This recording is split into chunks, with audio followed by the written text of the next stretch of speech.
2021, going through the toughest times of our lives post-pandemic, the COVID 2020. And that also with the blessings of our sir, Dr. G.V. Merchant sir.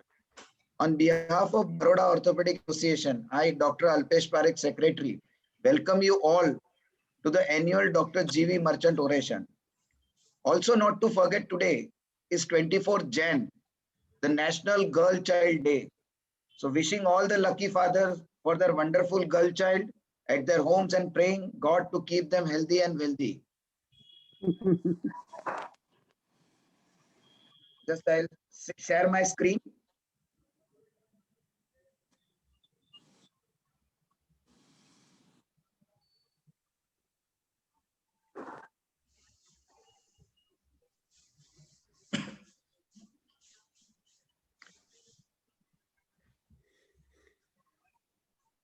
Just a minute.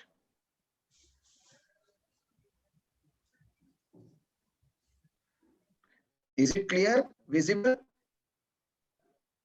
Hello? Hello? Yes, sir. You are Yes, clear sir, and visible. visible. Yes, it is visible. Yes. Should I proceed? Yes, please. Yes, yes. Okay. Dr. Gopal Varjivandas Merchant was born in Kheda on 19 September 1921.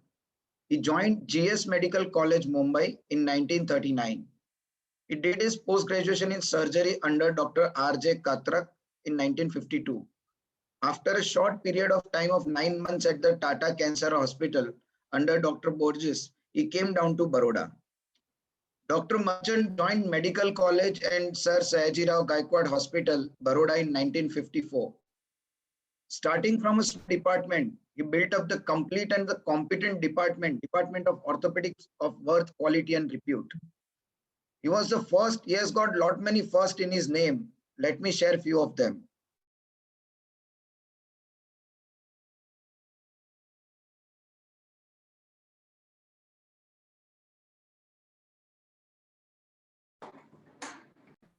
With his vision, wisdom and planning, Dr. Merchant was successful in establishing first school of physiotherapy of state in 1969.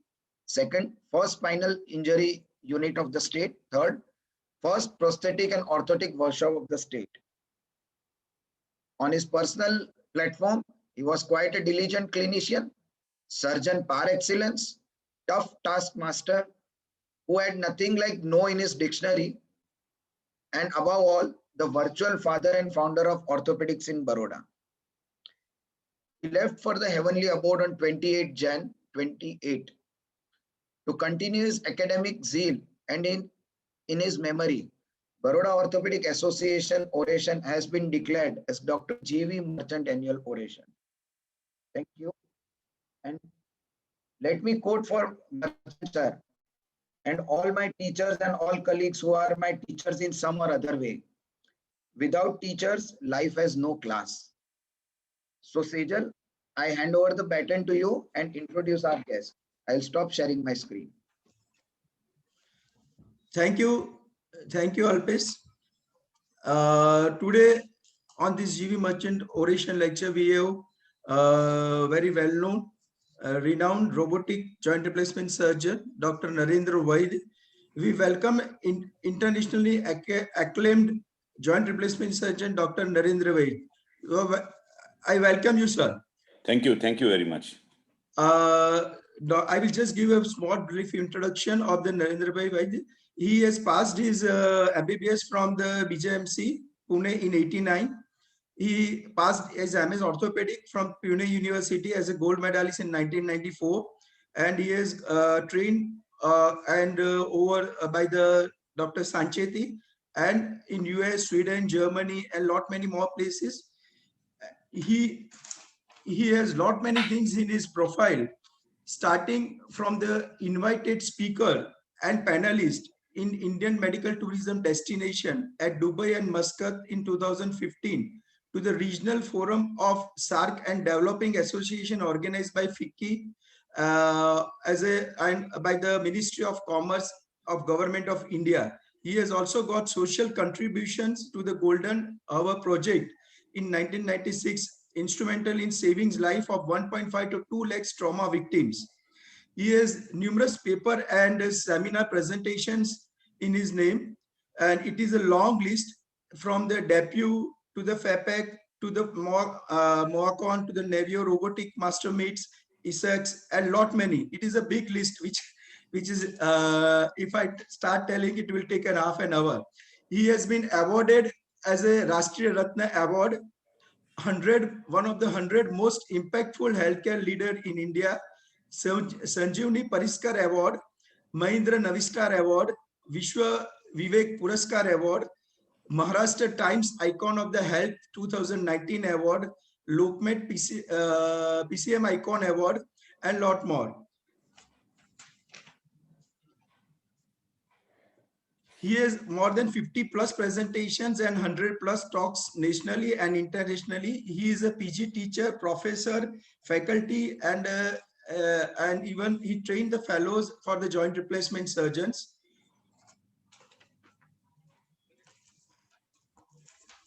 His area of interest particularly is in the hip and knee, shoulder and elbow, and he is in pioneer in introduction of robotic joint replacement surgeon in India and in Lokmanya Tilak Pune Hospital. And he has also got his contribution in the orthopilot computer assisted joint replacement first time in the Pune also. And he is overall he is also managing director and the chief orthopedic surgeon of the Lokmanya Tilak hospitals group of hospitals, and he has got excellent contribution towards overall development of the Lokmanya Tilak hospitals group of the hospitals. I welcome you all, and I welcome you, Dr. Narendra Bhai, and on the behalf of the Baroda Orthopedic Association for the GV Merchant Oration Lecture. Sir, stage is now yours. Thank you, Dr. Sejal, for a kind introduction. First of all, I am very much glad and thankful to the entire body of the Baroda Orthopedic Association for inviting me and giving a chance to present my work and my thoughts about robotic joint replacement on such a beautiful platform. And especially this more merchant oration lecture has been really an honor to me. So I'll start sharing my screen now, and I'll proceed with the talk. Yes, sir. Okay, can you see my screen? Yes, sir. Yeah. So this is Lokmanya. I'll tell in brief. We have 5 hospitals across Pune and western part of Maharashtra. This is one of the hospitals in Nigdi part of Pune. We have one Chanapati Bapat Road, and then Chinchwad, and in Kolhapur. So this is the hospital where we used the first robotic robot. We did a first robotic assisted knee replacement in 1996, and till date now we have crossed more than 5,000 robotic replacements. And it is the highest number in not only our country, but in the entire Asia Pacific and probably globally also. So we all know that total knee replacement is one of the most successful surgery, and it has given new life to numerous people, and it has really helped a lot of people who have been crippled because of knee pain, terminal knee arthritis. But now today, if you see, the total knee replacement is not the only thing in the armamentarium of a particular surgeon. And we can offer so many treatments for a knee arthritic patient. So there are still dissatisfactions in total knee replacement. So there is a lot of dissatisfaction. Patients are not that happy. The surgeon does a good job. He gets everything right, and still about 25% patients, if you see the global literature, they are still dissatisfied. And various reasons like enumerated here are there, which will make 25%. That means one patient out of 4 patients is going to come in your OPD in post-operative phase and eat your head. So this is really a problem, and so we need to address it. So we have not reached up to the optimum level as far as the total knee replacement is concerned. I think there are various things which are important in total knee replacement. The progress has been in tools, the implants, design, materials, techniques, that is MIS, CR, Express TKR, Uni, etc. And the technology. The technology also has helped a lot. That is navigation, the ortholine, and the robotics. So these developments of TKR have been around these three T's. Improvement in the outcome, if we see, then two variables, that is the implant design and accuracy of implantation, are the most important determinant of the overall outcome of total knee replacement. There are a lot of implants with many new thoughts and different geometries, etc. But actually speaking, there is no evidence saying that there is some impact on the outcome with any one particular design. They're all similar. So X joint is better than Y joint. That doesn't happen. If you do any joint properly, they'll give almost equal results. But accuracy of implantation is the most important determinant, in my opinion, because it affects the results to a great extent. Accuracy of determining the center of femoral head, center of knee, ankle, the physiological interpersonal variation. There is too much to depend on surgeon's perception, preoperative planning, etc., which may go wrong. And so accuracy of implantation is dependent on so many factors which can go wrong. Also, there are some patient factors. You see a lot of patients with huge obesity, high, big girth of the thigh and the calf, so you don't get full flexion. To assess these people is very difficult and things can go wrong.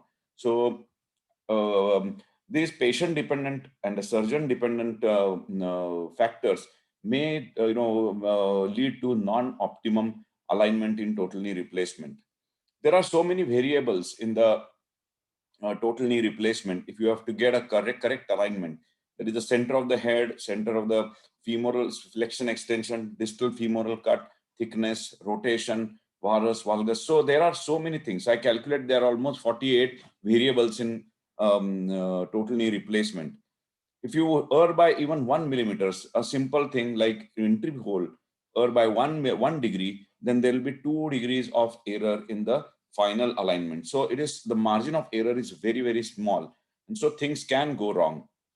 Tibia also, the resection level, varus, valgus, slope, internal, external rotation of tibial component. So these variables are there and things can go wrong. You might apply a jig properly, but the saw can oscillate, and at the same time it can wobble and take out more bone from the osteoporotic area and skive off the sclerotic area, giving an uneven sort of a surface on the top of the tibia.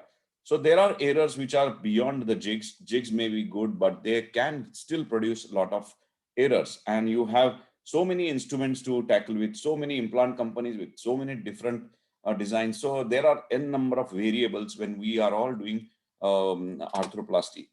I have been doing arthroplasty since about 28 years now. And earlier part, I used to use navigation, conventional. So I have got a huge exposure to all the technologies, starting from conventional to robotic assisted knee replacement. And things can go wrong if you are tackling with so many variable instruments.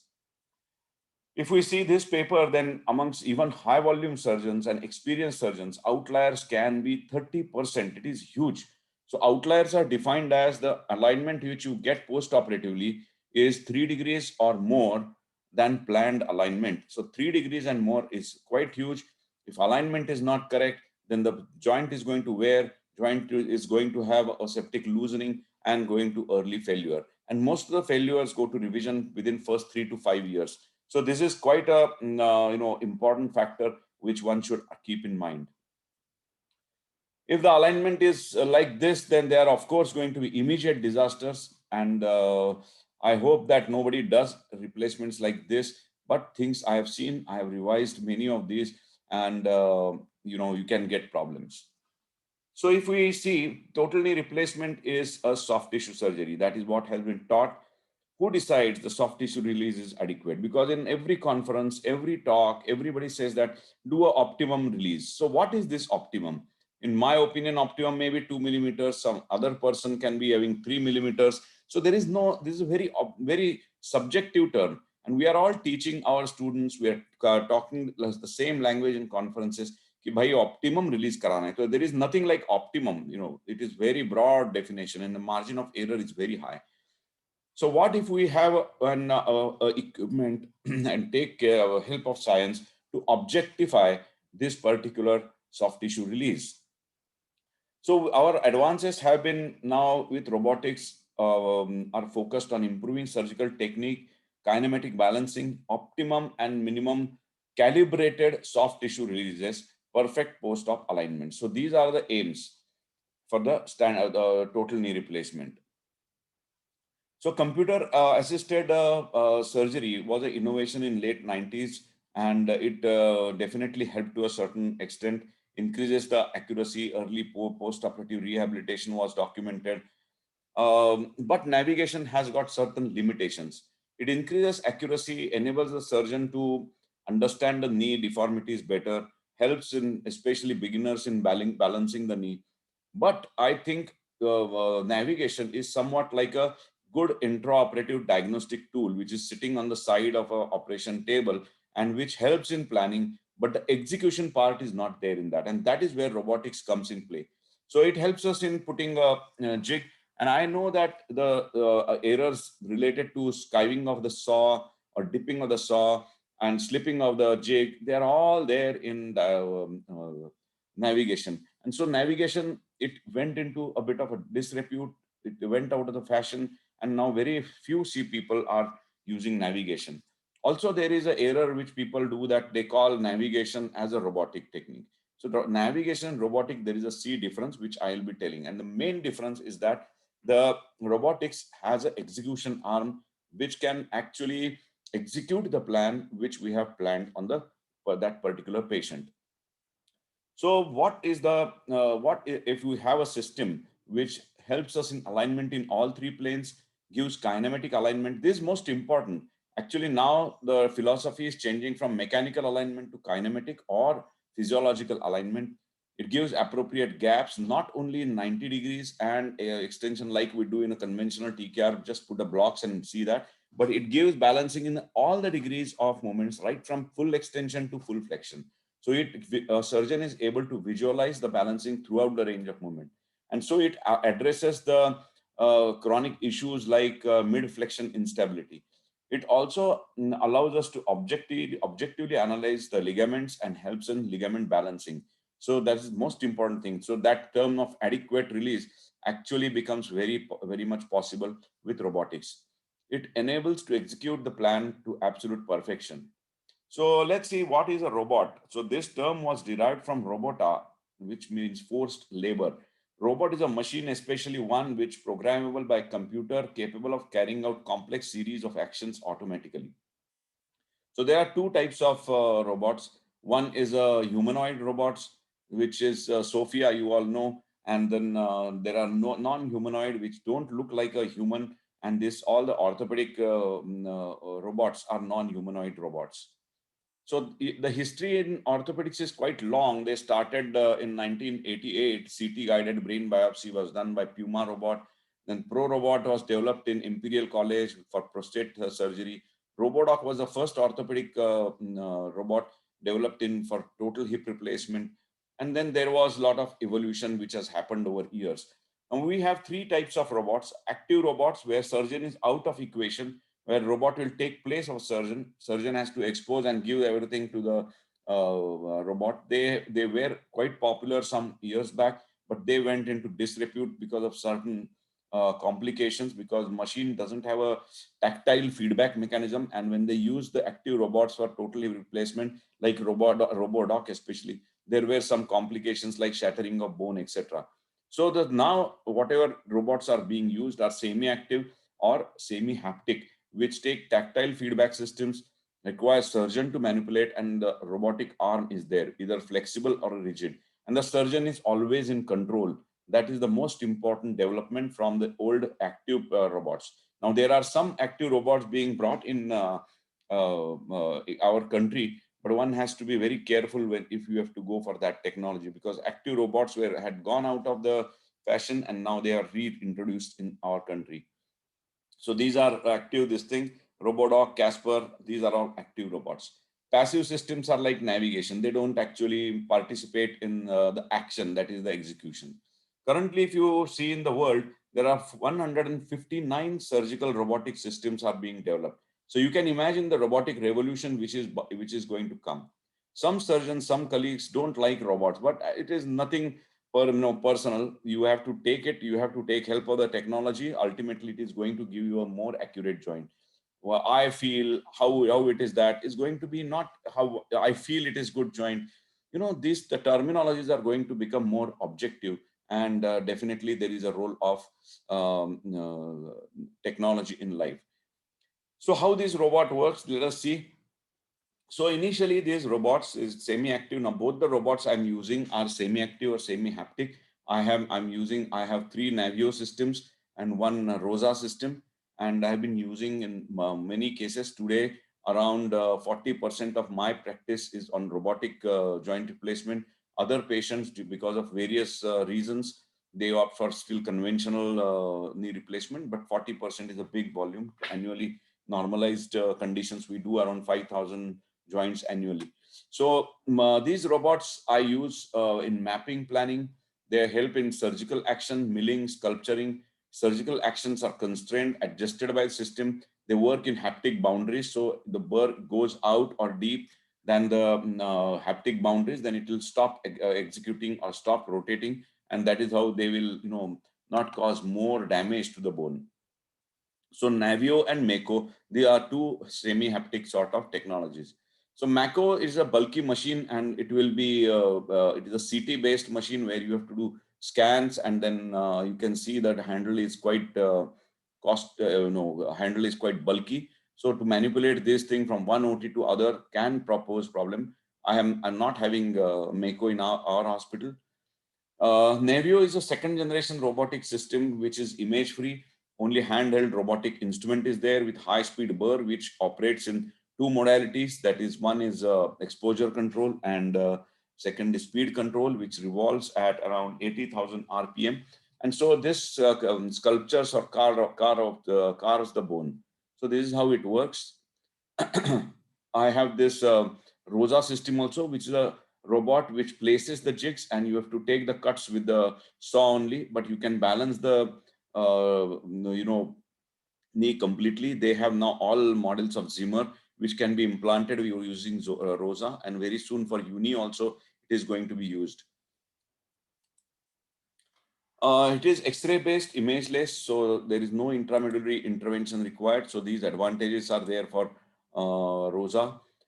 Three-dimensional assessment of the deformity is possible in any robotic system. I'm going to show some cases, interesting cases also in the later part of the lecture. And then we can do all the adjustments in femur, like flexion, extension, varus, valgus, anterior, posterior translation, internal, external rotation, so slope, cut depth, everything can be pre-planned. And the beauty of robotic system is that you can virtually do the surgery before actually you cut the bone. That is the most important thing. And the surgeon is always in control and can use robot in multiple ways. So I'm just going to show a small video how the robotic arms, to give you a feel how robotic arms work. So first, after standard exposure, this is a ROSA robotic arm, which will take a spatial orientation, and it will completely go around the knee and take orientation of that, and then the arm will be setting in a resting position, and then it will apply the jigs whenever it is ready. So these are 9 positions which the ROSA robotic arm will assess, and then it will go to the resting position. So this was about ROSA, and then you can get all these screens. You can see medial gaps, lateral gaps, then what is the flexion gap. You can adjust the implants accordingly to get the values absolutely right. So your knee is snug and whatever way you want, and actually plan and virtually do surgeries on the screen first, and then go for the actual execution part. And then once the planning is done, this robot will place the jig on the bone, which is actually removed. So you can see the arm coming there. So there is no intramedullary rod or anything.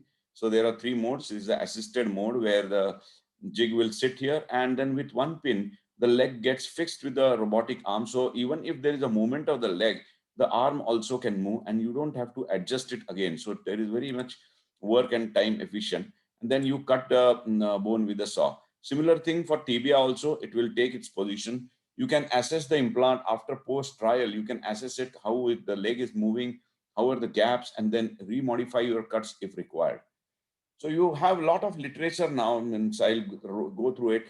there are some drawbacks in conventional surgery. Many surgeons don't accept it, but I think keeping a blind eye on the literature is not going to really help those surgeons. They have to read the references in so many index journals that there are drawbacks and limitations of conventional surgery. We all were doing conventional surgeries for more than 2 decades, but there are a lot of drawbacks. Advantages of robotics is that it gives us a virtual mapping. It works on a virtual three-dimensional model and helps surgeon to achieve a desired bone coverage with the implant, limb alignment, deformity correction, kinematically assesses throughout the range of movement. This is most important, and execution of the resection. And we get rid of all the instrument trays, and only one intelligent handpiece is there with the surgeon. So it is very convenient for us to actually do the case. So all these things are possible with this, and surgeon is always in control. This also helps in objectively training the next surgeon. When we used to be residents, boss used to ask us, "Kya boss, sab theek lag raha hai na?" So resident has no option but to say, "Yes, sir." Otherwise, his dissertation won't be signed. You know, now there is nothing like this. The boss cannot ask a question, "Ki sab theek hai na?" And if it is theek, then the computer will show that it is correct. And there is no actually denying if the balancing is not correct. So it is a very objectively balanced knee, and you can give this record to the patient also. It helps in medical legal problems also. If somebody challenges, if the patient is having pain post-operatively and says, "Operation theek nahi kiya," so there is a definite evidence saying that, see, these were the balancing and the things were done absolutely perfectly well. So this is the way, other sort of benefits are there.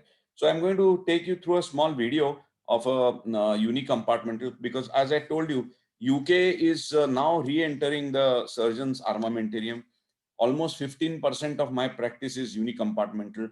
And with robotics, it has really given us a great tool to achieve a really consistent, reproducible alignment in all the cases. So you see the x-rays always same, not like this. And you can actually get a perfect alignment in all three planes, long leg alignment, resection level, tibial resection level, everything is perfect. So this is a short clip how UK is done. I'm going to run it fast. So with a standard small incision on the medial side, you expose parapatellar incision. You can see completely one condyle, which is completely degenerated. Then you can apply these tracker pins. These are 5.5 tracker pins, which you have to attach on the bone. It has to be firm and it should not move. And then we assess the leg through the range of movement, non-stressed and stressed range of movement, and see what is the condition of the ligaments. I put a Z retractor in the compartment, and you can see now I'm applying a stress and how the joint is opening. So that gives me an idea of the MCL, the tightness of the MCL. And then we start moving the tracker on the bone, as you see on the right-hand side picture, and it creates a real-time virtual image of the femoral condyle, whether it is a uni or whether it is a total knee replacement.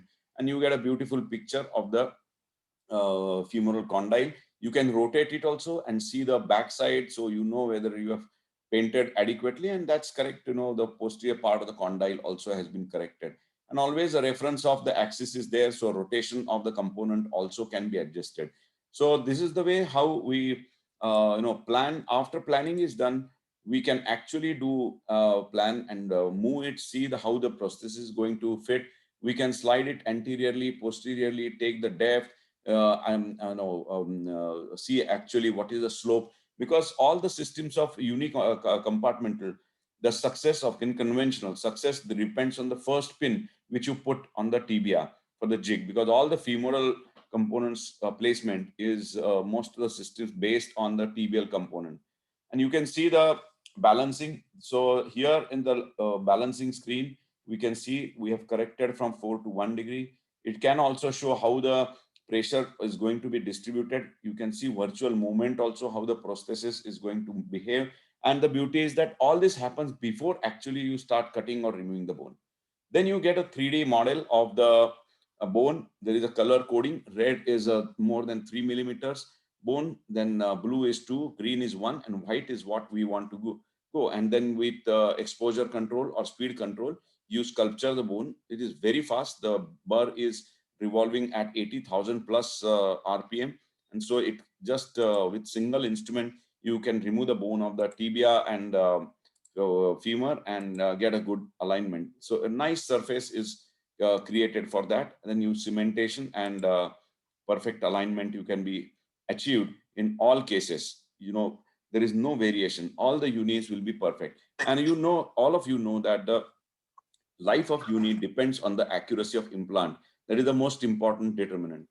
So that is how the uni is very important. Now you can start doing uni compartmental replacements, and perception about robotics is that it is very time consuming. Yes, there is a learning curve, but you can see that it comes down drastically as you go on practicing. So now it is around 17 minutes for me for uni compartmental and about 24 minutes for total knee replacement. And you get consistent alignment and consistent x-rays like this, and you can see so many cases being done, and the x-rays will be uniformly good.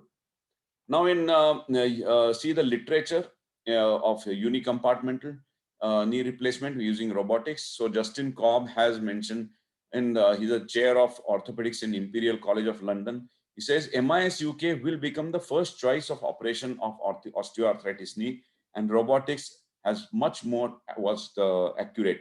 So you have to take that word and start doing robotics. There are a lot of literature which suppose this. There are no outliers in this study for robotic assisted UK. So accurate and reproducible plan. So there are, this is another important paper where they have documented that 55.4% less pain in the robotic assisted group. So there are a lot of changes in the outcome, because the initial pain is less, the patient is mobilized faster, accuracy is better, so the long-term survivorship is better. So there are a lot of advantages in that. Now let's go to the robotic total knee replacement. So we can have mechanical, hybrid, or kinematic alignment. You can use distal burr, all burr, and there are jig placement also. So there are a lot of options in the with the surgeon. So again, we do mapping here, like I showed in uni. A three-dimensional virtual model is created by the robot, that is Navio, and works on desired bone coverage, limb alignment, and kinematically assessed throughout the range of movement. So mapping means we just move the tracker on the bone, and you can see it virtually creates an image of that particular femur. It is very fast. You don't have to actually, any small child also can do it. So there is no scope for any mistake here. So this will calculate the posterior condylar axis. This will calculate the epicondylar axis, white side line, everything you can get. There's nothing left to imagination. When I talked about white side line, you know that there is a variation, interpersonal variation of almost 2 degrees to 9 degrees, which is huge when we talk of, a rotation of the femoral component. So why we should be, rigid that, okay, I am good with this particular method, because you are every time likely to go wrong by 7 degrees. It is too much to ask. So similarly, tibia is also painted. You can see nicely all parts of femur are being painted. You can draw on the tibia also. So nothing left to imagination. So we know the slope of tibia, the rotation of the femur, what are the sizes, nothing left to imagination. So after this is mapping is done, then you can do planning and then execution. So this was about mapping. Next is about the execution. You can do it a distal burr. So this is a very fast revolving burr which you have to move on the tibia, and you can see this virtual image. Arthroscopic surgeons can do this faster because they have habit of looking at the screen and then they operate here. So the way we used to do total knee is changing. I look at the screen and operate on the knee. So this is how completely execution is important, and this is a big advantage over conventional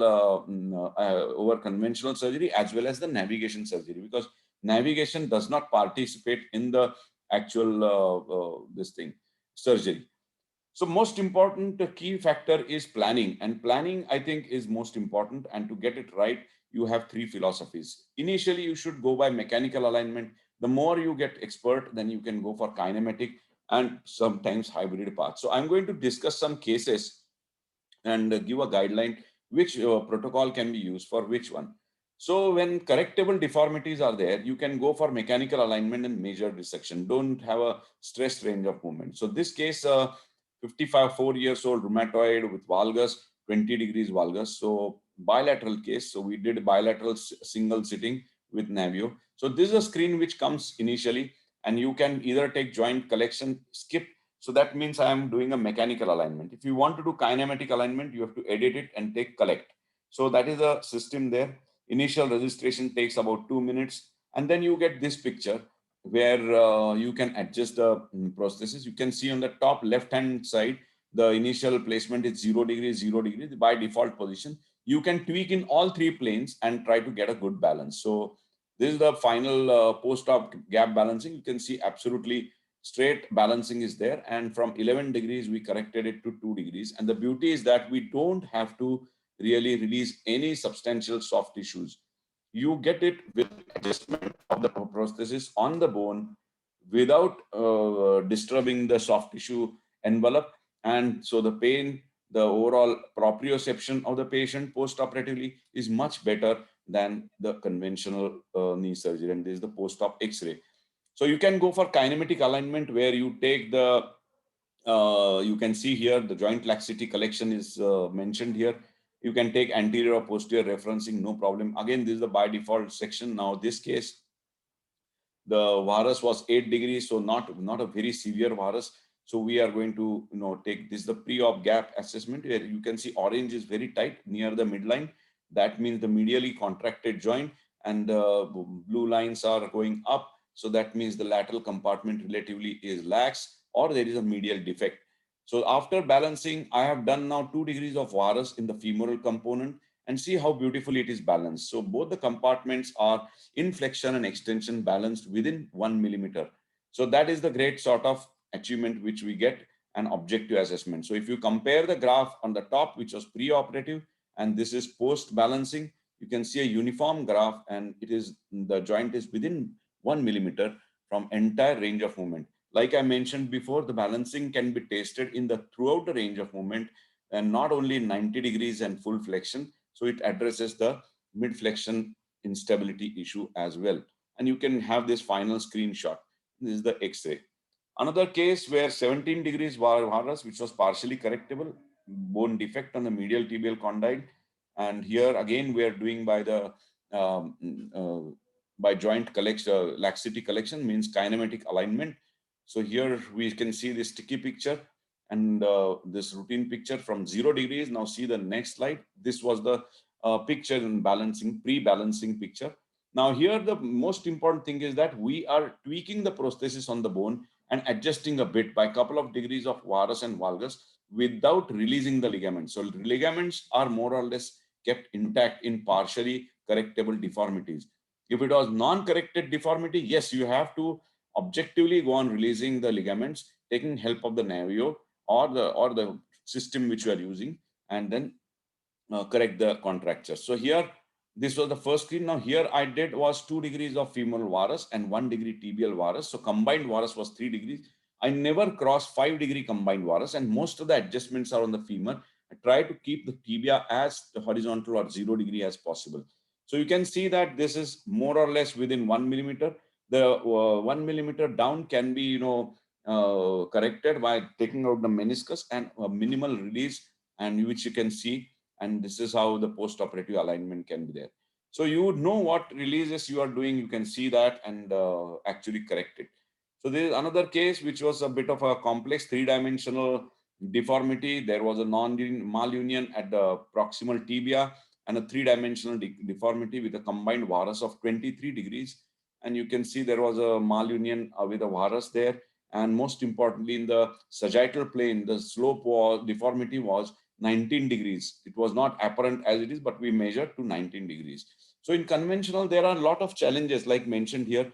So these all challenges can be easily tackled with only one instrument, that is the robotic. And we can collect this thing, again, the same thing. And you can see the balancing screen like this, where you can see the orange one below the line, and it's very tight medially. So there is going to be tight contractures, which we release.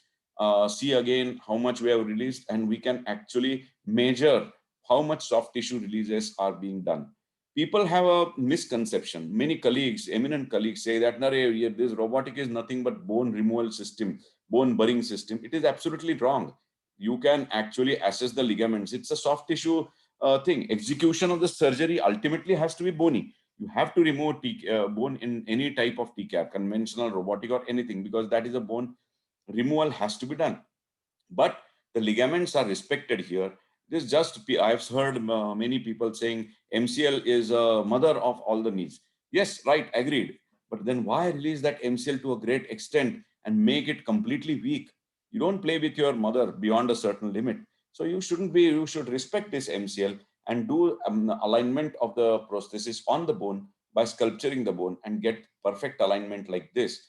So there is a digital angel wing also. You can reassess your cuts. Now, if there, now you can see here the slope after initial cut has reversed by 1.5 degrees. So these are to go unnoticed in conventional surgery because we can't measure this, but they can have dire consequences. So to tackle it, we can burr it. Now here we can refine this cut by burr and make the cut absolutely perfect like what we planned. So three things. One is robotics. It will give you a perfect idea of anatomy and morphology of the bone. Number two, it will give you an instrument for planning. Number three, the most important thing is that we have a tool which will execute the plan to perfection. There is no gap between planning and execution. You get always wherever you want it. And this complex case, you see, the preoperative planning balancing was completely haywire. The orange bars are below the line by more than 4 and 5 millimeters. So without releasing much ligament, by adjusting only 2 degrees on femur and 1 degree on tibia, we could have a completely balanced knee without releasing the ligament. So this is the beauty of the system where we can preserve all the soft tissue envelope and the patients really do well after that. You can see this post-operative picture. We had planned 3 degrees of tibial slope. We got to 3.6 degree and planned 3 degrees of combined varus. We achieved 2.7 degrees. So our planning and our execution, there is hardly any difference in that. And that is the most important thing about robotics. This is another case. And obviously we have to use technology. Otherwise you have to remove the plate. And it is an osteoporotic rheumatoid patient. So after removal, you have to put a rod. So in spite of, in such cases, you can preserve the plate and use Navio and put the implant like this. So you can completely preserve all this hardware, which is not touching it. So these are the some advantages. Now let's see what the world has to say, because I have heard in the last 5 years by many colleagues, nothing, robotics is a marketing tool. Robotics is nothing but this. Let's see what the literature says. So there are so many papers in the index journals that you will be amazed. The literature is there. If we are saying it is a marketing thing, very well, it may be helping in marketing, but see the scientific advantages. So in this paper, they have done a CT assessment of the post alignment in this thing. They say that excellent precision in sagittal and coronal planes in 3D scan than in robotic assisted surgery. Then current state of navigation and this, there's significant role in improving results of uni. Uni, though I am now of opinion that you should not do uni if you don't have technology. It gives you very fantastic results. Advantages of robotic assisted TKR includes greater component accuracy, precision, soft tissue protection, and increased patient satisfaction. This is from Journal of Arthroplasty. Another paper from Arthroplasty, this you can see a huge difference that the authors mentioned and found out the robot assisted group had 3% joint outliers, whereas 20.6 in conventional surgery. Now, all these people are extremely busy surgeons, high volume surgeons, and most importantly, they are experienced surgeons. So in their hands also, every one case out of 4 cases is going out and to the outliers. So whenever there are outliers, you see any literature, you see 20 to 30% outliers. Even this paper in Clinical Orthopedics and Research mentions that 24% outliers in conventional and no outlier in robotic assisted. Don't you think this is a huge advantage to our patient? Because we all know, nobody can deny that if there are outliers, if there is a positioning of the implants, that is going to wear off and that is going to create an early failure and revision surgery. So we have to accept that this is the most important determinant for survivalship of the implant. You can see even pain, the bleeding, improved functional are better in robotic assisted than jig based. robotic technology has shown to optimize precision of bone preparation, component alignment, reducing outliers. So we have so many papers now. You will go on reading about this.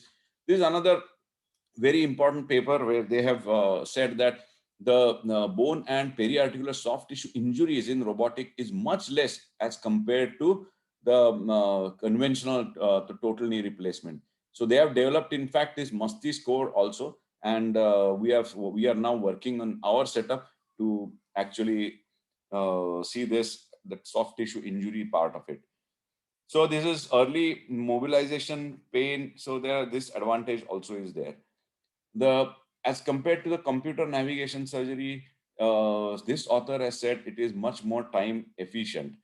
It appears to reduce the number of mechanical axis outliers. So there are so many papers now. I don't think there is anything to doubt about this now.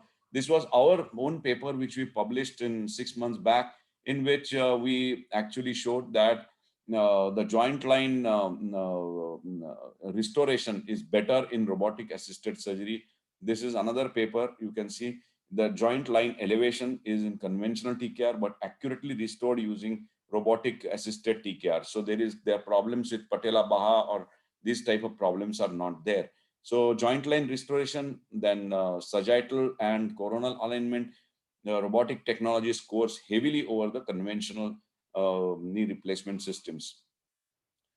There are some more papers. I think I will rush through this, and because there are time is limited.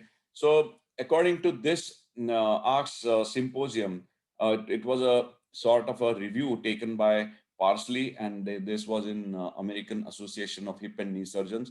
The statement in conclusion was that robotics is here to stay, and at least in healthcare. So I think we are in that journey, and it's a very exciting journey to be in robotics, and definitely time to come, the use of technology is going to definitely be more and more. I think people will be adopting this. When I purchased this robot in 2016, I was the only person doing it for almost 2-3 years. And I understand now there are almost 35 centers pan India who have resorted to this technology. And definitely in time to come, there will be more and more people to embrace this thing. Yeah, there was a question from Dr. Aditya that yes, robotic, you can do CR and PS. And actually, I'm doing more CR now with the help of robotics, preserving the PCL also. Robotic can be used for bicruciate retaining. That is going to be next exciting thing in the around the corner, because that's really fantastic. And in US, Australia, they are using it very commonly. But due to this NPPA guidelines nowadays for rate control, the company is not launching any new product in India. So bicruciate retaining implants are not there. Otherwise, robotics is excellent in this particular thing, where you preserve ACL, PCL, as well as all the ligaments. So I think there will be, what I understand is that towards the end of this year, we will have in Q3 bicruciate retaining implant also. So thank you very much again for inviting me. If there are any questions, I'll be happy to address it. Thank you, sir. Thank you very much. Nishit, can you please unmute everybody for 1 minute? Yes, sir. Yes, sir.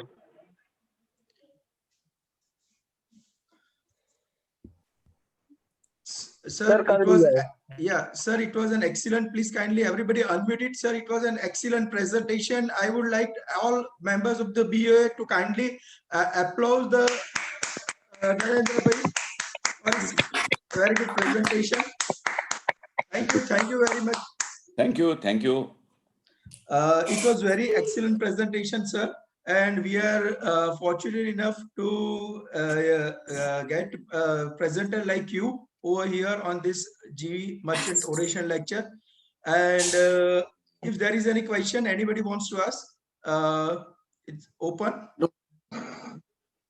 Because you are not unmuted. You have to unmute yourself.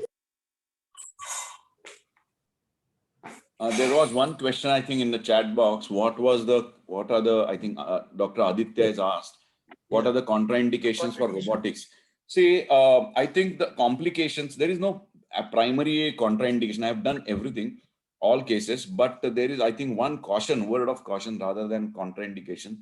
When I started doing it, and we started putting these pins, which are thicker pins than the navigation pins, tracker pins. They are 5.5 millimeters because they have to sustain the vibrating sort of force. We encountered delayed fractures at the pin site, pin insertion site. So now I'm extremely careful in putting these pins in an osteoporotic or osteopenic patient. So now what I do, instead of putting in the diaphyseal region, I put it in the incision and try to prevent that. So that is a word of caution. But in osteoporotic patients, please be very careful in putting those pins. Rest, I think you have no real contraindication to not do the case with robotics. And sir, one question, Dr. Alpesh. Yeah. Sir, as per your data, you told that almost 40% of your surgeries are being done by robotics. Yes. Sir, in spite and you are still doing the conventional surgeries. Do you Yes. think that after doing so many of robotics, your surgical hand has improved and getting more 100%. accuracy? Yes, when we use the technology, like previously in 2001, 2, I used to use a lot of navigation also. And that gave us a good sort of a hand and assessment, sort of self-assessment to how much is to release the soft tissue. So it develops, and definitely our judgment improves after we do take help of technology and then go back to your conventional surgery. It improves a lot, means I think, especially on the ligament release side. I think every day we go on learning with a robotic or navigation tool. We get better and better. Like Sir, I in did if some case last week, which was a 20 degrees flexion deformity, and we planned to take some bone more. And with robot, it was saying it don't take this much bone. And because earlier I used to take 2 millimeters or 3 millimeters in conventional. And then just by release, the robot could tell us that this was not necessary. So these are small points, but I think every day we become even more knowledgeable. Sir, if a choice is given to you, how would you select the patient to go for navigation or robotic? Means what Actually, makes now you I think have that? I have now completely moved from navigation. Very rarely, if a person wants DePuy implant, I have the kick system with me. So only patients who want a particular implant, I will use that. The Knee 3 of is quite good software in this kick system, so you can use that. There are secondly non-academic factors like the packages, and if the patient is not affording or in some scheme, something like that, then you can't do robotics because there is a cost of 25-30,000 which is added for a particular case. Then some people say nahi, conventional karna ya navigated karna. That is the thing. But first option what we give is the robotic surgery.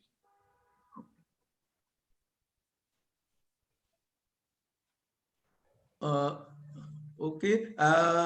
Sir, anybody who would like to tell something about the GV Merchant, any incident or any story as a student, as a teacher who has been under the Dr. Merchant?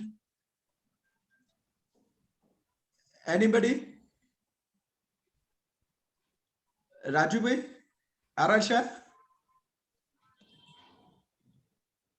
Sir, kindly unmute it. Sejal, I don't have any personal experience because Dr. Merchant retired when I was an undergraduate. Okay. Ashok But bhai and I think Ashok bhai and They have left. Mehta sahib has Mrugank is, gone. Mrugank is there. Mrugank can do Yes, something. yes, He Rugan has, bhai. he has set up a very good hospital, and Dr. Merchant was really, the pioneer of orthopedics in Vadodara. Yes, sir. He did so many things in orthopedics which were, far ahead of time in those times. Yeah. No Rugan pers- bhai, yes, sir. For me to be very objective about him is difficult, obviously, because I have grown up in the family as he was my father. So to be objective about one's father becomes very difficult. But I Yes. also then studied under him for some time as a undergraduate, and then I was in his ward. in his unit. What I had not learned directly from him as a postgraduate, I learned from his students, which was his legacy. And I can tell you that whatever things, surgical techniques that I learned, basically, no touch technique, respect of soft tissues, it made significant difference in those days, because infection was a major issue of concern, particularly in SSG hospital. You know how the government hospitals run and how difficult it is to control infections in that kind of setup with the kind of patients you get. What I found was that, and what my teachers told me was, that there was a significant difference in infection rates under his hands. And of course, apart from that, his concept, bone concept, his anatomy was so profound, because he told me he used to, as a when I was assisting him afterwards, when we started working together in private, he used to tell me that when he was studying anatomy in those days, he had spent in the first 2 years almost 80% of his time in anatomy dissection halls and anatomy books. So those were the kind of things that made a difference. Of course, he was very enthusiastic, very dedicated, very sincere.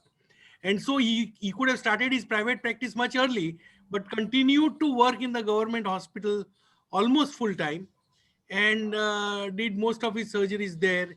In fact, a lot of his patients still tell me even today that he could have operated, if they wanted him to operate in private hospitals, he was allowed to do that, but he would insist on bringing them back to the SSG hospital for surgery. So those are some of the few memories I have of him. Of course, I could keep on talking about it for a long time, but Yes, sir. I need to be also a little objective. So I'll stop here. Yes, yes, sir, but thanks a lot for sharing such a good things about him. And we have one more with us, Mr. Govind Bhai Purohit, Dr. Govind Purohit from Yeah. Ahmedabad. Good morning, everybody. I am Dr. Govind Purohit from Ahmedabad. I have one experience of Dr. Marchand sir when I was in second MBBS studying in Ahmedabad. My Okay. uncle Ramubhai Purohit, residing in Baroda, had Okay. fractured tibia. Yes. And at that time in 1976, fractured tibia, and he developed compartment syndrome, I remember. And Okay. he was operated for fasciotomy. Now, Uh-huh. in those days, it was very difficult to control the fasciotomy, its infection, and the amputation rate was very high at that time. But I saw Dr. Marchand sir taking rounds. He was very disciplined. Dressings by residents was being performed with all aseptic precautions which we are following today. So I have full respect Yes. for him. And my uncle uh, recently expired before 1 year, but all these years he had no problem. He was walking, running, all activities he was doing after fractured tibia in 1976 or 77, if I remember correctly, probably. And I have all the regards for the sir, and I still remember the incidents with him. I stayed there for 7 days, and I had seen him taking rounds with the residents. He was very strict and disciplined. Yes. Yes. Yes. Thank you Yes. all for listening to me. Thank you. Yes.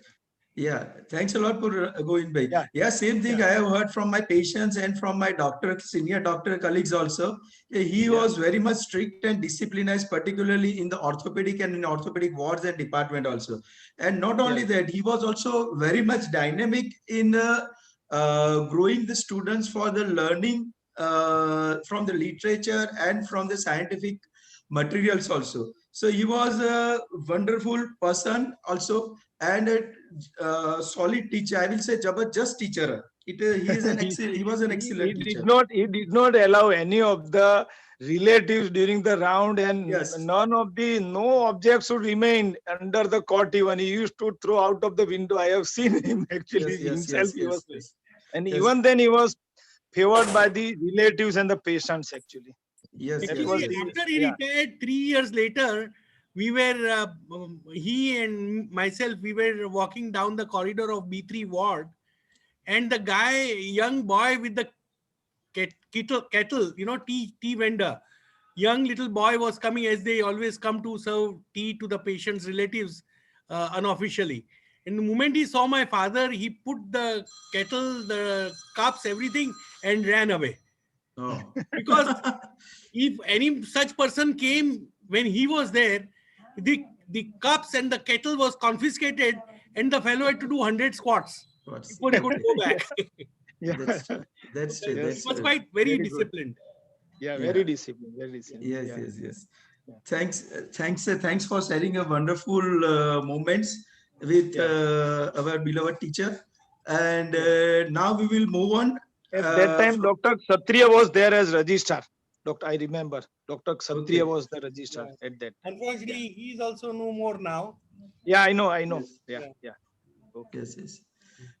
Okay, now we will move on from the oration lecture to our next lecture by Dr. Ashish Babulkar, sir, for the replacement in the proximal fracture.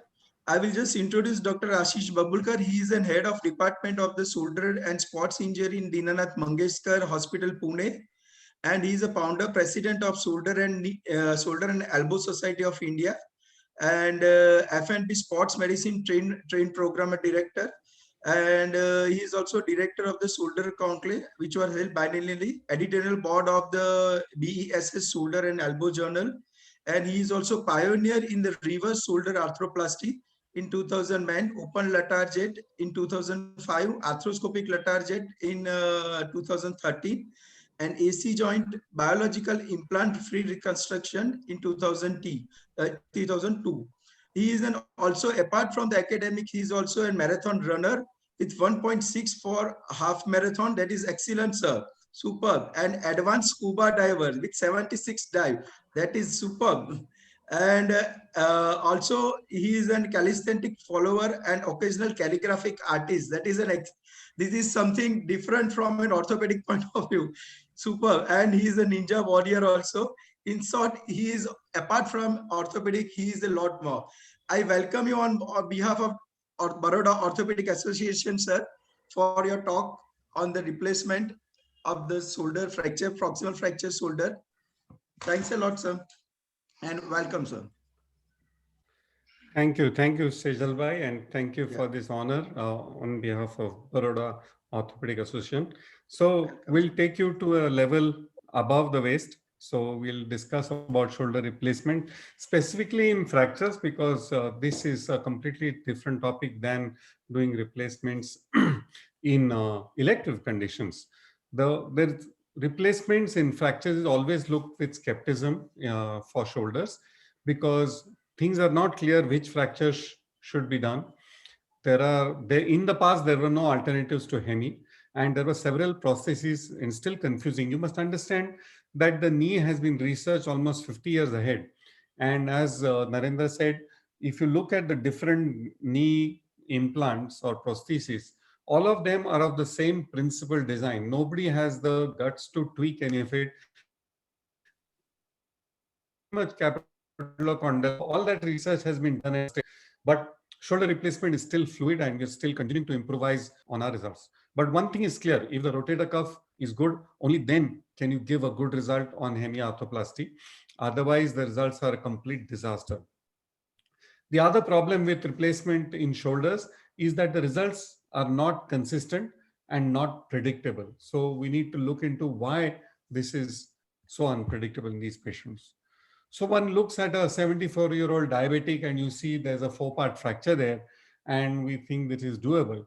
What we don't often understand is the quality of the bone. And sometimes it is an eggshell and you go in and there's nothing holding and everything falls apart into a varus collapse within 3 weeks of fixation. A lot of my shoulder colleagues in Europe and in Australia have given up the hemiarthroplasty for fractures because of the inability to give consistent results. But that is not true. So we continue to provide hemiarthroplasty for fractures, especially in the young patients. But I will try and sift data and get you to look at the wheat from the chaff so that we understand what is a problem here. So in terms of indications, we are largely going to look into 4-part anatomical fracture dislocations, failed Phellos fixations, failed conservative treatment where there's no function, and of course the late secondary osteoarthritis because of prominent hardware and chronic deformities. The X-ray you look here is a 73-year-old diabetic, operated 3 years back. Technically, this should have been a straightforward fracture. It should have healed. But by now, her soft tissues are all completely degenerate. She has only 20 degrees of active movement, extreme pain. This is not salvageable because the soft tissues have gone for a toss completely. So good result in a hemiarthroplasty is you must not look for a good result on the X-ray. I would rather have a good result in terms of function, that the patient is able to reach her hand, has a good strength, and able to perform her radials and multiple activities. So radiological healing versus functional recovery is the argument that we are trying to propose. The whole idea of the surgeon in doing a hemiarthroplasty is to provide a 3D reconstruction of the original native anatomy.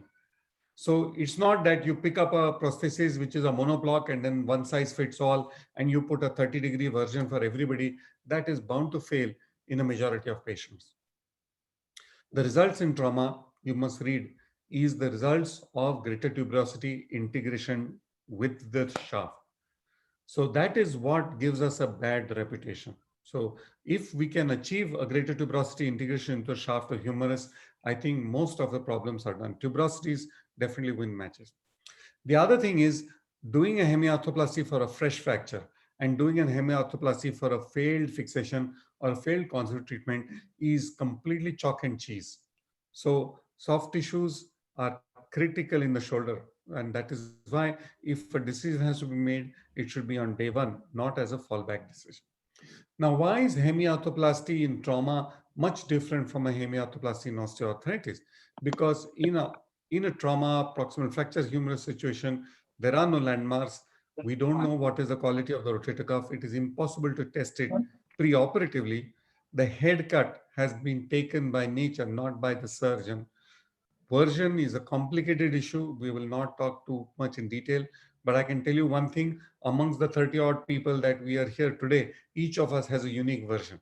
So I cannot just put in one 30-degree version for all of us because 2/3 of the time it will be wrong. So it is utopian to believe that a 30-degree version works, and that is how we were taught, and that is how all our hemiarthroplasties were done. The hemi patients are really much younger patients. So technically in our series, they give a much better result, really speaking. So this is a 60-year-old chap who came in 6 weeks late from Indore. You can see not only is it a 4-part, multi-part fracture, but it's a head split fracture. So clearly this is not salvageable, and there should be no two doubts about what we ought to do for this. When you do a hemiarthroplasty, the conventional hemiarthroplasties were smooth stems, so they had to be cemented. But if you look clearly here, it is the GT which should sit in there, and it should sit there as if it belongs into that hole. If we can achieve that, then we have done our job. That's very important. So this paper spoiled everything and gave hemiarthroplasty a completely bad name, where this is a senior gentleman who has the most experienced shoulder surgeon in Nice in France. And he said 23% patients had GT detached, even though they had initial correct positioning. But if you look closely into this paper, you'll realize that most of these who failed were females above 75 years old. Very important pertinent point in that series was that retroversion is not individual, not 20 degrees as was proposed. It should be native version for every patient to be able for the GT to stay in position.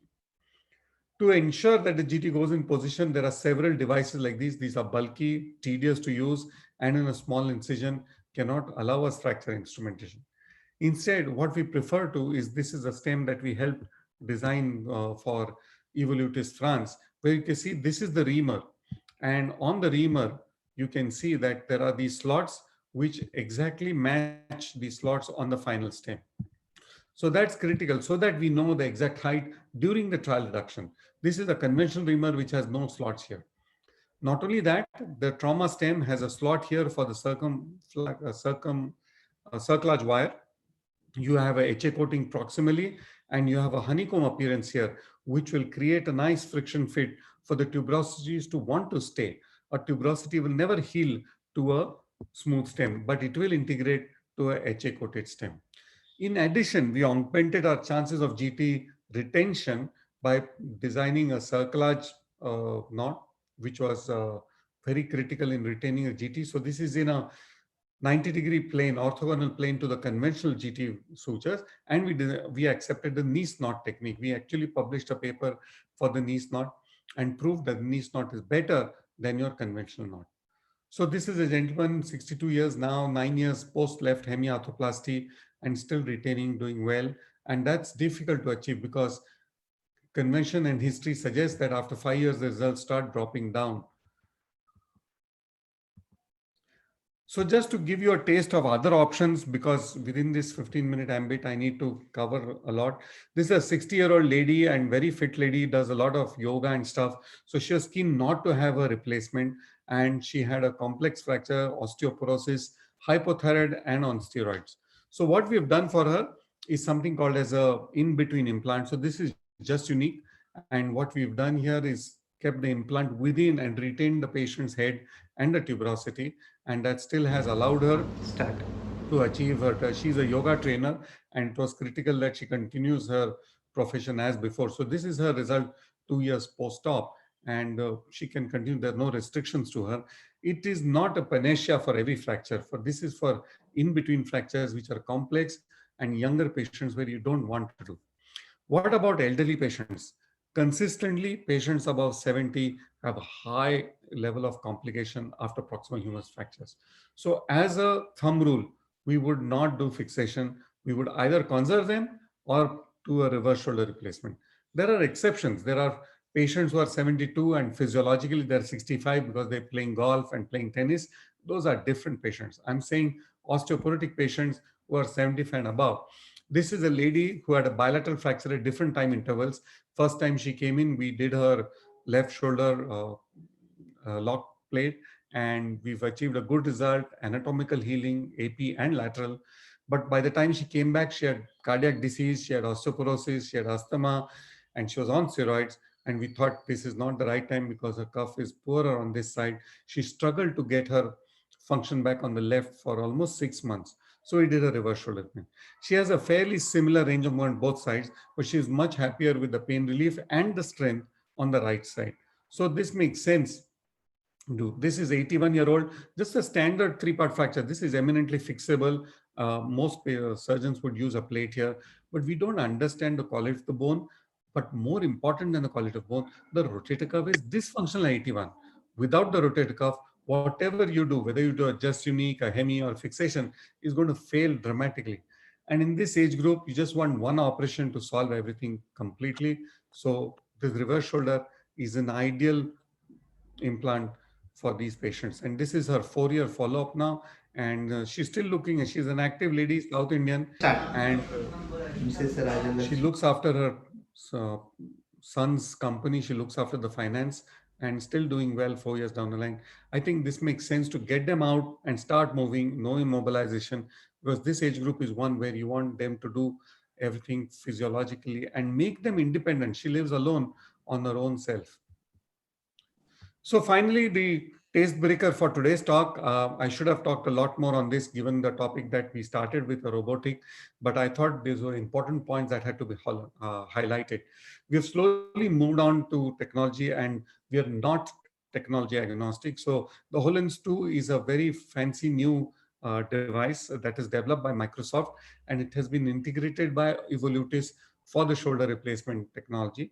And so to give you a concept, the HoloLens allows me to visualize the 3D imaging and the surgical technique of this prosthesis. So basically, when you do a 3D CT scan, you print that on a 2D paper. So we are looking at different 3D images on a 2D paper. Whereas here on the lens, on my right side, I have the entire 3D CT scan of the patient, and I can enlarge it, I can reduce it, I can turn it, twist it, make it upside down with my hands in a sterile field. In addition to that, because I'm on the HoloLens, I can transmit this live, and you can sit there and get my field of vision and see my surgery exactly as it is without any cameras interfering with the field or violating the sterile field. Number 3, at the same time, I can be remotely handheld by a surgeon from France and UK, which was what we did in the first week of December, and they were tweaking my surgery sitting there. And lastly, I can have the entire manual of surgery on my left side in the air so that I can check the next step and find out how it is to be done if required. So this is just a taste of what we did with this patient. So I had... So just a little detail about the patient. This is a 70-year-old lady and she's been suffering from 3 years. So I'm discussing this with Thomas Gregory and another UK surgeon. Thomas is from Paris and France, and I'm showing him all. This is a pointer. This is my finger. The finger comes out with a laser pointer automatically, and I'm discussing the x-rays and I'm swiping them. So we've got the whole pre-op plan right in front of us. So you are getting the exact view that my helmet has, and I'm showing him that that osteophyte is large, very close to the axillary nerve. And then we are discussing the version here of the glenoid and the fact that there's about a 7-degree retroversion which needs to be corrected. And there are different techniques of doing that as such. So this is the highest level of technology available right now for shoulder replacements. And just here I'm talking you present the case. And okay, there is 5 minutes where you speak about the HoloLens. So this is again the, sorry, I missed that. The French surgeon where we are discussing what are the options for this.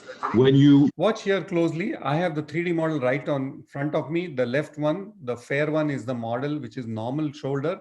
And this is the actual 3D CT scan, which I place it on this board here underneath the glenoid tine. And I can correct it, twist it, put it up there. I can segregate the humerus separately, the glenoid separately, and then see for myself, rotate it, and keep that as my reference model. I can pull it right in front of me and magnify it as much as I want without violating any of the surgical fields. And then here, I'm showing him the surgical technique. He wants to know what is the next step after inserting the K-wire. So on the 3D hologram on your top left corner, the K-wire has been inserted, and we want to know how do we understand that the K-wire goes bank central. So this is the reamer that comes through on the K-wire. So I remember that this is how the technique is. And since it belongs to the patient, then I know exactly where the center point is, because everything depends on the center point as such. This is the another maverick thing that you can do, because this is the patient who had that 7-degree retroversion. I am catching the subtracted glenoid, not the entire shoulder model. This is the subtracted glenoid which I've taken up, and I'm playing around with it, and I'm positioning it exactly as the patient's glenoid is, so that I can evaluate where my guide wire goes. So this is called as off-center reaming or eccentric reaming. Because there's a 7-degree retroversion, I will not put my K-wire straight in the center. So I'll put it off-center, slightly anteriorly, so that I can ream more anterior and less posterior. So this again allows me a co-planing based on technology as such. So this is just a taste breaker for this. I've not discussed too much of literature because of the shortage of time, but this is one paper that I would highlight, that there are pros and cons between hemi and reverse across the board. What you need to understand, and to cut a long story short, is that patients above 70, it's preferable to do a reverse shoulder replacement.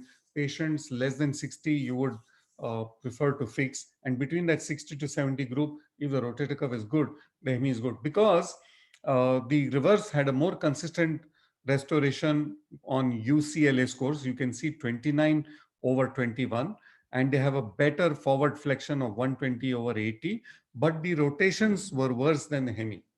So of course the hemi is far superior. It should not be junked into the bin yet, because that is anatomical and should be the first option, provided you are an experienced shoulder surgeon and the rotator cuffs of good quality, and you have the surgical skills to get the greater tuberosity integrated into the humerus.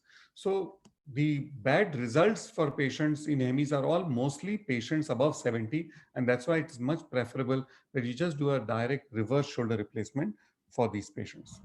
In conclusion, you must have CT scans for all your proximal humerus fractures, because they give you a much higher level of information than a conventional CT. Technically, it's an intra-articular fracture, and that's why I would do that for all. Again, it is much more soft tissue balancing than a TKR. The shoulder results are skewed between different surgeons because it depends on how well they can integrate the soft tissues, especially the GT and the LT, which is the key to success. Very elderly patients, I would do a primary reverse shoulder for them. But a tale of warning that surgery offers the best chance for good outcome, but the worst complications of proximal humerus come from unsuccessful surgery. So do be careful on that. I hope this was useful. Please join me on the 24-hour holographic surgery platform.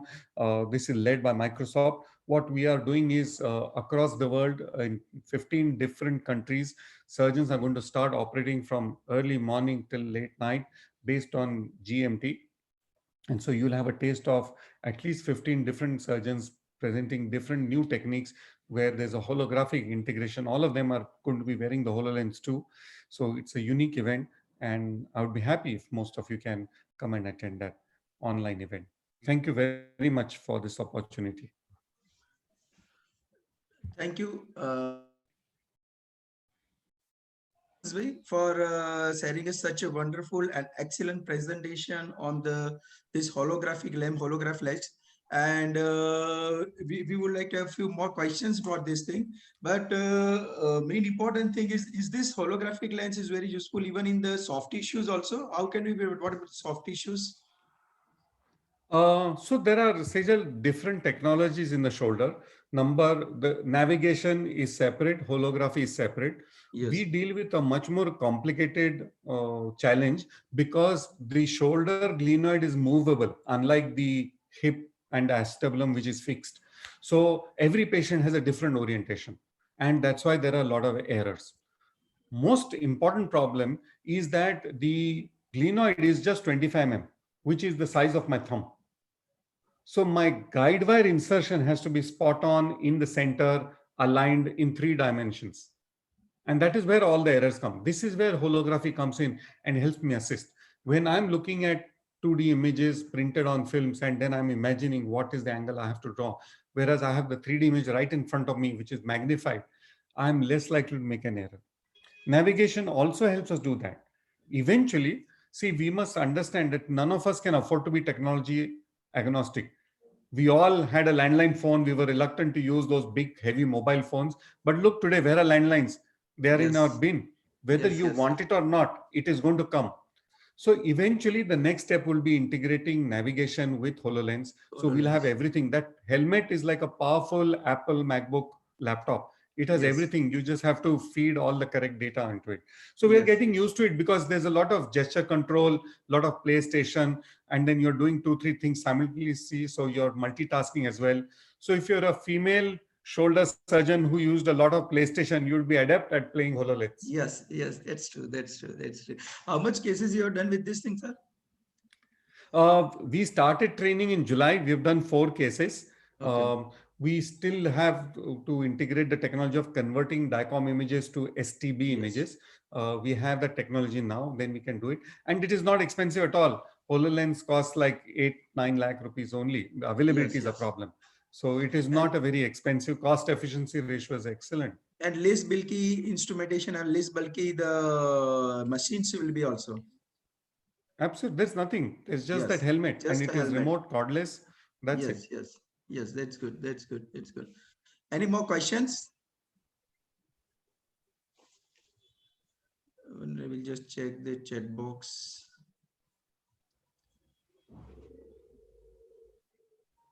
Any questions regarding this thing?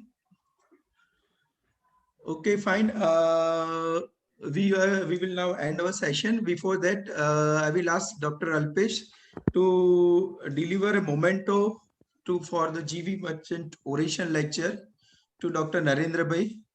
Narendra Bhai, yes, we will just give you virtually at present, sir, and we will just courier it later on. Yes, this is the kindly everybody clap.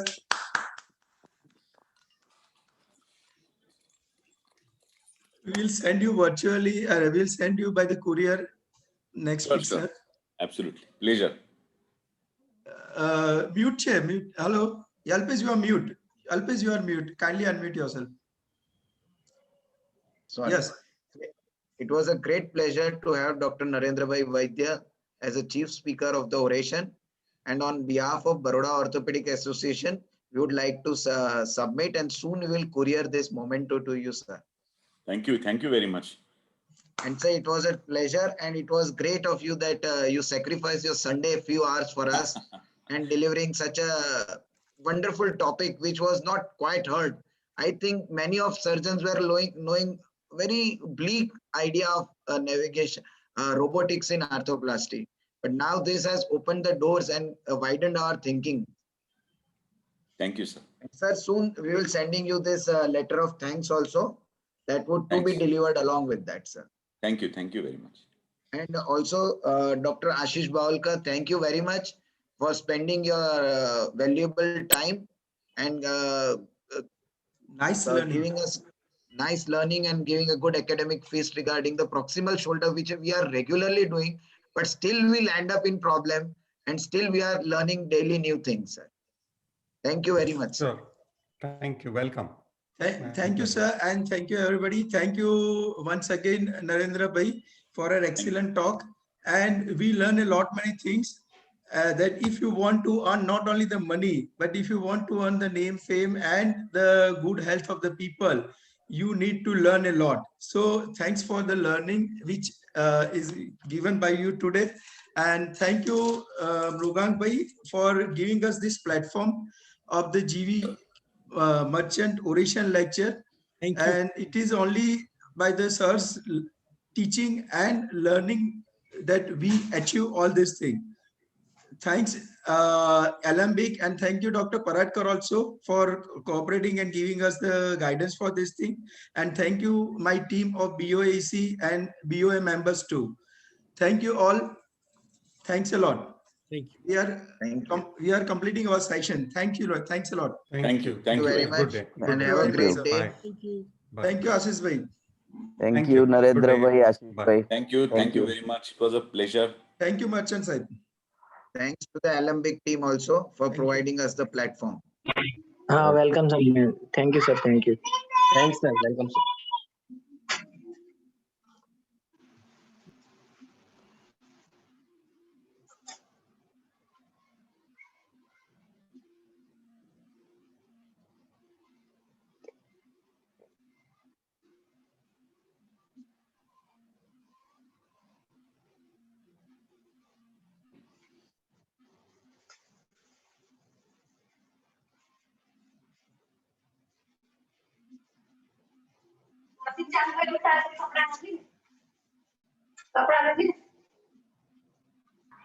કાલે ઉપરનું મૂક્યા હતા ને તઈ જોઈ લઉં ના રવા દો બંધ ના કરતા છોડો રવા દો કાલે તો